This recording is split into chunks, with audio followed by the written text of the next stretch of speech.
Welcome to Marketing Strategies with Audrey Kirchner, sponsored by Inkyma, taking your small business to the next level with proven creative solutions designed to grow your awareness and connect to your customers. Now, here's Audrey. This is Audrey Kirchner, co-founder and chief marketing strategist here at Inkyma. Inkyma is a full-service marketing agency, bringing that big agency process and feel to small business owners. We do marketing strategy, branding, website design and hosting, content marketing, search engine optimization, social media, and digital advertising. To learn more about what we do, ask us a question, schedule a marketing evaluation for your business, go to our website. That's Inkyma.com, INKYMA.com. If this is your first show with us or you've listened to previous shows, welcome. All previous shows have been recorded and are on our podcast, and you can get that podcast on Podbean, Spotify, Apple, Google, and Amazon Music and Audible. So today's show, we are going to be talking with Hope Acker, who is with Stormguard of Colorado Springs. Hi, Hope. Hi, good morning. So let's start off by tell us a little bit about you and about Stormguard. A little bit about me. I've been in El Paso County now. I'm coming up on 7 years. I have spent all 7 of those years in the construction industry out here. I'm a hiking nerd. I'm a mom. I have a soon-to-be 8-year-old son. I've got 3 dogs. I hike, I camp, I climb as much as I possibly can get outdoors. That's what I do, and I think that's why I work in construction, to be completely honest, because I get to play outside a decent amount of the time. So how long have you been with Stormguard of Colorado Springs? I'm coming up on my year mark with them. I've spent a really good year with them. I've just very much enjoyed getting through and getting warm in the winter season, and now we're getting into storm season here, and that's what we really do best at Stormguard of Colorado Springs is claims management, and we're getting into that right now, and it's nerve-wracking but also exciting because it keeps us busy, and I am a non-sit-still person, so busy is my favorite thing. Awesome. So what kind of things do you guys do at Stormguard? Tell me about the whole package of services you provide. So full exterior. So anything on the exterior of a property. We do mostly residential. We also do multifamily and commercial as well. So windows, siding, stucco, paint, gutters, roofing, all of it. We do some concrete work and decks as well. We are leaning a little bit out of the fences this year just because we're having a little bit of troubles with wood and buying product this year. But those are the gists of what we do. Anything on the exterior of the property. So you've been in construction for a long time, and I always meant to ask you this when we talked about it. So how did you get into construction? I fell on my face into construction, to be completely frank. I was going to school for radiology. I was married to the Army, and we got moved out here, and I applied to the RAD program while also finding out about a lovely divorce. And so I decided to start applying for jobs just in case. And as I applied for jobs, I have a marketing and, biz dev office admin background from the years prior to being here in El Paso County. And I got a job at T-Bone Construction.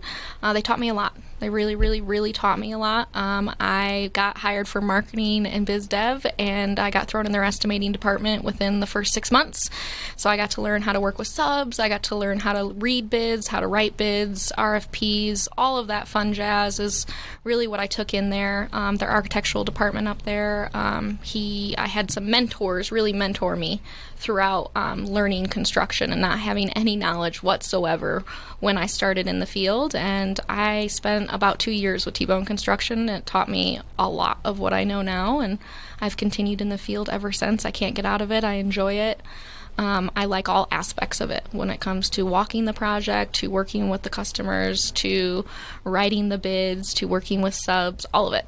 I had Cassie on the show a couple weeks ago, and we were talking about that too. It's like how women can get into the construction business, the roofing industry, because it's not the norm. But I think from a customer service perspective, I think women have a lot more empathy especially when people are dealing with loss and Yep. issues and that sort of thing versus the day-to-day maintenance. So I think it's a huge asset for the industry. Yeah, I fully agree. I am the only woman of the management team at Stormguard, and I enjoy that to pieces. But it gives a good balance to that of just bringing the feelings, as they would say, side of it, and the understanding of the empathy and the emotions that go into the damage of something that you own, and that might be your biggest investment of your life that is getting destroyed by some of the weather that we have here. And bringing my heart into it has also been an enjoyment that I've really had throughout my time in the industry. So I know we've talked, me and you off microphone before about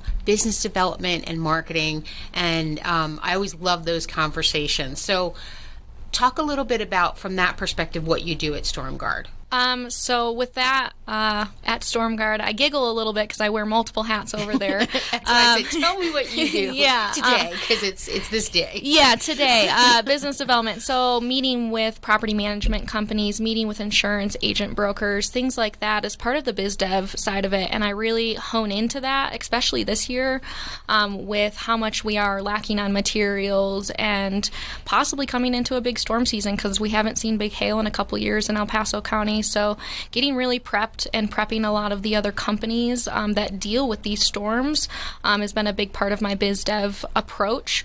Insurance brokerages and insurance agents are huge relationships just to understand the client's need on that aspect of the insurance side of things, and how to manage the claims process better and have advisement through making the claims process a smoother process for the client, because it's just in the history of the time that I've been in the industry, the claims process is not easy. It's not simple. There's a lot of heartache that goes into it, and a majority of the time it's an insurance agent, or not agent, but claims side of the agency and contractors that are arguing back and forth. And if we could figure out how to communicate through that process a little bit smoother and hone in, maybe make it a shorter claims process. So that's a big part of my business development reach, is establishing those relationships and understanding and learning more about that process for our clients, so we can do it better every day, every year, every month. We just strive to do better on that aspect of it when it comes to business development. Marketing side of things, I definitely I post to our social media. I have a ritual of sitting down with some of our local business owners, and we all have coffee together, and we post to our social medias together to hold accountability and make sure that we're doing those, because those are, everybody thinks they're such a small deal to post to your social media. Oh, it's no big deal. But it's such a huge reach, especially I feel like in El Paso County, where you have like Facebook pages with the 719, the 401 of the 719, and, word of mouth, and all of these recommendations of us using local companies is huge, I think, in the marketing reach of things, especially here in El Paso County.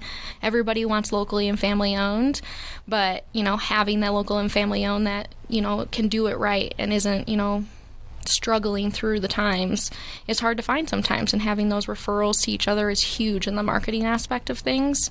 We do a lot of community involvement. It's a huge piece of my heart when it comes to the marketing aspect of things here. We're teaming with Habitat for Humanity. I'm actually meeting with them on Wednesday. We're talking about helping them put some roofs on some properties that they're building this year, and having volunteers for some of the other projects that they're doing. We've teamed with Keller Williams recently and doing a kids outreach day this weekend. We've done a couple of things. We did Clean the Creek last year. I intend to do that again this year. So community involvement also comes, I feel like, with the marketing aspect of just getting to know the people in this town and getting to know the community and understanding everyone's needs is, business development and marketing it goes side and side, hand in hand. Yeah, and that's the one thing I wanted to point out, is that some people think, okay, that there's business dev on one side and marketing on the other, but the two actually are symbiotic, and they actually support each other. Yeah, absolutely. So let me ask you a question. When you're sitting down and building those relationships with the insurance companies and that kind of thing, are you talking to them about the other efforts that you're doing, the community building? Do you mention them when you're on the Facebook groups, when people are asking for recommendations? Yep, absolutely. So I've done recently with Allstate, Josh Corvals is a business development relationship that I've established, and also Adams and Sons over there. The three of us have all known each other for a little while now, and so we've teamed together to promote the Stranded Motorist Fund, which is a nonprofit that Scott Gill started with Adam and Sons that, really helps raise money for our community and people in need. So we do things like that, teaming with, Allstate and Adam and Sons local businesses. I've sat down with both of them as well and put cards and flyers into vendor packets. I have a whole shelf, honestly, in my office that I promote my team to come and say, hey, these are people that I've done business with. These are people that I believe in, and take them and refer them to your clients. If we can't do something, let's make sure that we put somebody in their hand that can help them out.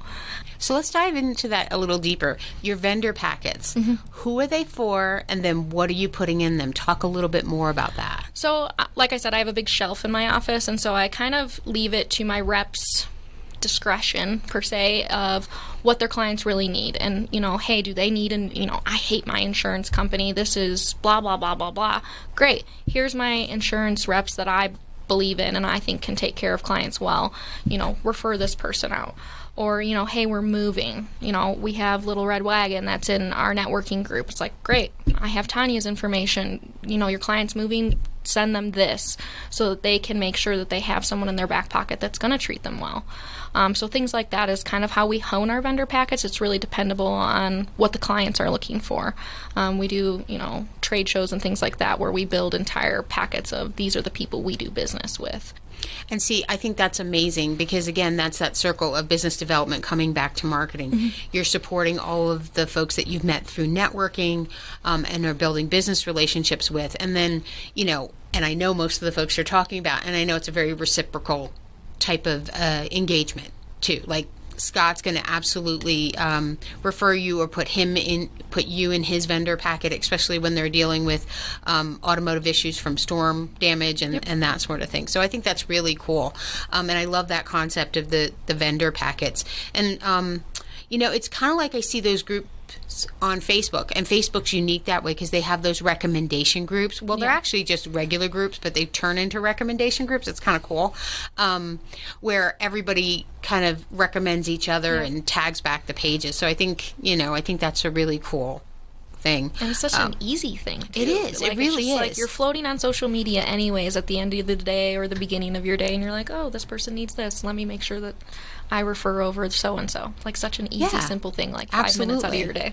Yeah, I think Facebook's realized, too, they're like, oh, this is a feature we have that no one else has. Because you can't do that on LinkedIn. You can't do it on Instagram. There's no big recommendation pool type of thing going on. So it's kind of interesting to watch that evolution. So it's almost like you have that virtual vendor packet, right? Because you got to make sure you're friends with all the pages so that when you refer it, the little badge comes up. Otherwise, it's just their name sitting there and floating. And I tell people all the time, and I've told my managers and owners this over there, is that not only my generation and the older generations, we're all now using social media as a search engine. Yeah. Like you go on there and you're like, roofing. And all of a sudden you've got, either pages that you follow that involve roofing or, pages that are, high ranked for roofing, things like that. And I say that with Instagram and things like that. It's just those hashtags of how important they are and to repeat those hashtags. And so that people, when they are looking for things, it's just popping up in their search side of, the social media. Absolutely. That's such a good point. When you're on the Google search engine, not only does your business page and the listings come up, but usually your Facebook or your Instagram page is going to come up before your website because Facebook and Instagram have a lot more traffic volume than any one individual site does. And I think people forget that. It's almost like when you optimize your website, you also have to optimize those other pages as well because they're going to come up first. And if that's the person's first impression of you from a branding perspective, you got to make sure it's really, really good. And you guys did a really good job of that. I remember looking at your sites and everything, and they're all polished and they're, put together really well. Thank you. I've tried a little. Well, that's all it takes. And I know you do stories and stuff on Instagram a lot, too. I check those out. We have puppies that run around the office. We have barbecues. We go climb on roofs. And so I try to document all of, the day-to-days because we're not just contractors. We're real humans, too. So we're out there and we're doing fun things. We have a fun office, thankfully. It's the most fun office I've worked at in a really long time, so I enjoy it. We all have fun there, and I try to introduce people on there. We have bios. We have some of our teammates that are posted on our social media, so you can get to know some of our teammates as well. Who's coming and flying a drone at your house? Here's our drone pilot. So you get to learn about, not only who we are as a company, but some of our members as well. And that's so important from a marketing and a branding perspective, is putting faces to the company. Yeah. And I think social media is probably the best way to do it. A lot of companies will create an about page and put everybody's bios there. And between me, you, and the wall, and everybody else on the radio, nobody looks at the about page. No. Very, very rarely. When I look at the stats from Google Analytics, that's the least most visited page. But everybody puts so much into it. You're better off doing what you guys do, is putting those profiles and videos up on Facebook and Instagram, where people can just kind of trip across them in their searches. You're listening to Marketing Strategies, and we are talking business development and marketing with Hope Acker of Stormguard, Colorado Springs. To reach out to Hope, schedule a one-to-one, give her a call at 719-675-7555. So we're kind of halfway through this year, and I know that you plan ahead in small chunks, right? Yes. We'll call it that. So what is your next small chunk from a marketing perspective? Like, what other things are you guys planning to help support business dev? So a big thing that we just did is we did a video with Adams & Sons promoting the Stranded Motorist Fund. We've raised a little over $2,000 for that already. In just about a week that Scott Gill and I have gotten that up and moving. We should have a video with our owner, Brad, talking with Adams & Sons and Scott on the Stranded Motorist Fund and what we're doing with that. So that's a big push right now, is making sure the drone scans on the marketing aspect and the biz dev aspect of it, and just coinciding with it, is we're promoting those drone scans with that Stranded Motorist Fund. If, you schedule a drone scan and you reference the Stranded Motorist Fund, or you reference my name, Hope, then we donate $50 to the Stranded Motorist Fund. And so that's a huge thing, not only to raise money for our community, but it also raises awareness for the drone scans and how beneficial they are, because we're moving into storm season. The claims process is, again, I can't reiterate enough of the claims process is a frustrating, not fun process to go through. And so being able to have a before and after of your property is something that I'm really pushing in the biz dev and marketing aspect of, my next few steps, making sure that everybody in my community has their property scanned, so they have a 3-page report that says, hey, looks like this in June, looks like this in August. So that way, your insurance company then has both, and you have both, and then it doesn't have to be this big overdrawn process. You have a before and after, and moving forward maybe a little bit smoother in the process. And that's great. The other thing I have experienced personally that I think it does, and I think it's brilliant, is you're getting to everybody before there's a storm. Because recently in Falcon, where I live, we had hail. Yes. We had damage. I had 5 guys come to my house, one after the other. It was just like every single night. And I'm like, nope, got someone, nope, got someone, nope, got someone. And so it's like they're kind of coming in at the end where you've established the relationship prior to the damage, when people are in a better frame of mind, not when they're like, oh no, I've got a hole in my roof type of thing. So I think that's brilliant. Yeah, and with that being said a little bit, is canvassing is huge out here. It is massive. We get people from out of state. As soon as we get a big old storm, we've got a bunch of people from out of state coming in here. And a lot of us, that live in the communities that get door knocked on the right. I live in Hale Alley. I get door knocked all of the time. I enjoy it just because I train my door knockers. We have canvassers. We have door knockers. And we do, because we have a 70% return of investment on that, and educating people. It is a free service that, we're offering when we have people coming to your door. But our goal is, with the Stranded Motorist Fund and raising awareness about the drone scans and the pre-storm scans and the pre-storm inspections that insurance does recommend every year, is to take away from the canvassing and hire more in the business development realm. Right.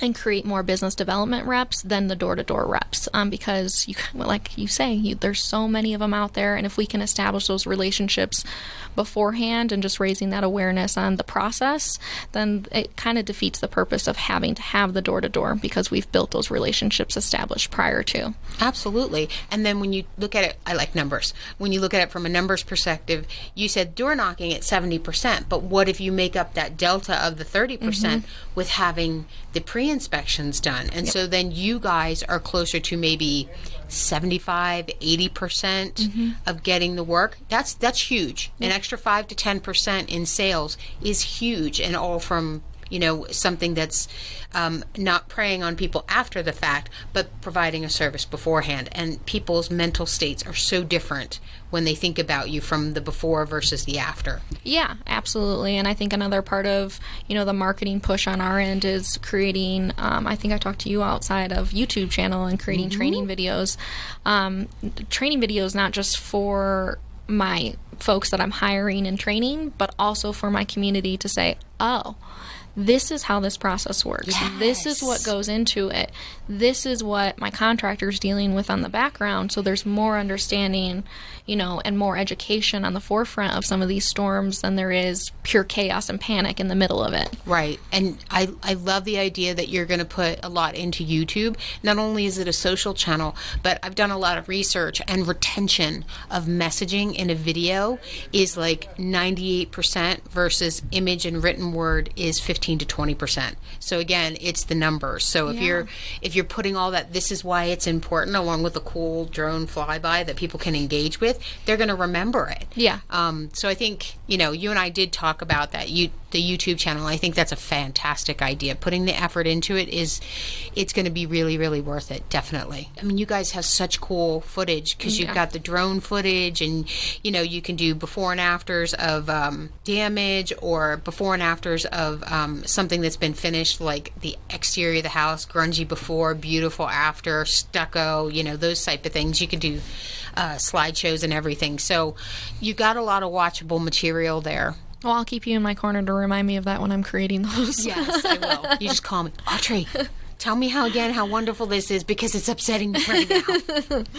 It's crazy how much, and just talking to different businesses of how much time goes into the marketing aspect of things, as people are just like, oh, well, you can do this on top of doing, this. And it's like, oh, well, it's, 4 hours of editing a video and, putting footage together and then voicing it over. And it's like, oh, that's a lot that goes into it. I appreciate the people that are educated and can teach me how to do those things, because I try to dig in and do them, and I'm like, I have no idea.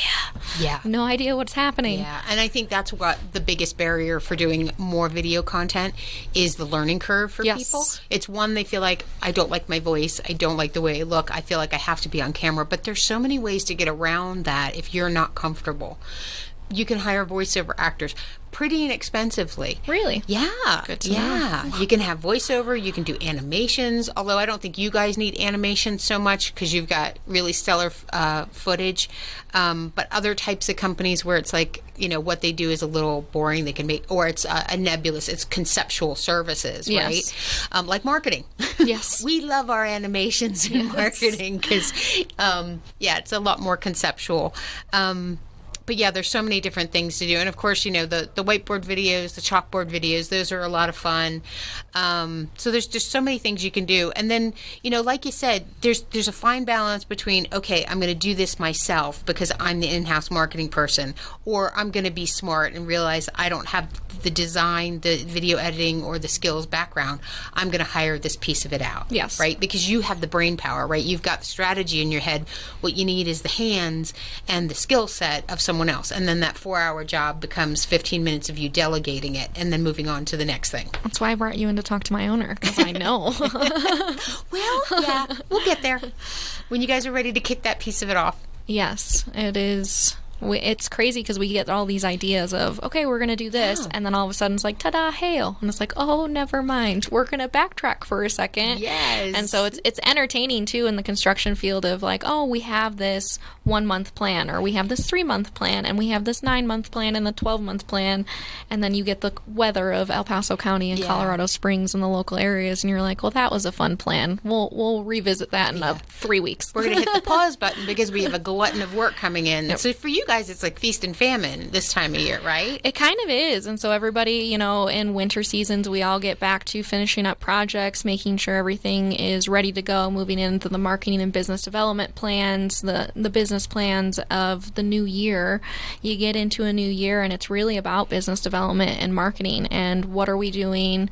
How do we need to readjust for this year to make sure that we do, strive better in these certain areas? And then, it's kind of, okay, we've had all of this time to kind of play around and have these ideas and get things moving and cruising. Let's set some things in stone. And normal hail season out here is June, July, August time frame. And it started in April this year. It was definitely interesting. And so it's kind of, put a shift to everything. But, it's now complete feast. And we're just out there right now making sure that we're educating and that we're providing good service. That's a huge part of how Brad and I really just see business in this community is education and just providing a good service, because it's hard to find sometimes. And just so being able to do that to our community of the education piece as well with the marketing and then getting out there and making sure everyone's taken care of through these storms is a whole other part. And I think the best way to market is through education, right? Consumers are not stupid. They're savvy people. Yep. I think if you educate them and give them a very good choice, you'll get, the percentages are high that you're going to get that business. Yep. And so the whole thought process around, being deceptive in marketing, I'm just makes my skin crawl. But I love the education piece of it. Yeah, I'm in the point too where some people are like, hey, I don't want to, I'm not maybe interested, while we're out there knocking doors, or if I run in, hey, I'm not interested.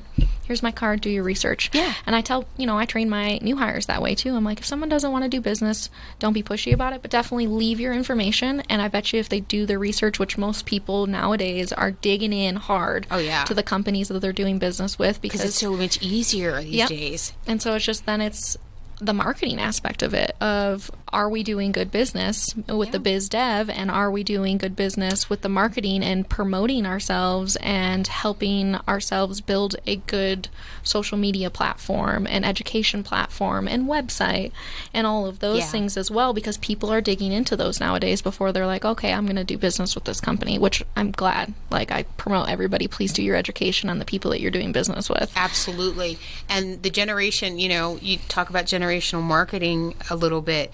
The generation that looks at you everywhere in every single corner are your Gen Zs. Oh, yeah. Who are up and coming, because they're like, yeah, I got Facebook, I got Instagram. Let's see if they're there. Let me look at their website. Let me look at them, see if they're on YouTube. And they love YouTube. Like, that's their channel of choice. And they're the ones that are kind of up and coming. And then I think what they're doing is they're pushing the millennials and the boomers and the Xers to do the same thing, because they're saying, well, I'm doing my research, and everybody else is like, research? Okay, yeah, we're all going to do research. And so it's interesting to kind of see how that's evolving. It's just so easy to check everybody out on those different channels. Yes. It really, really is.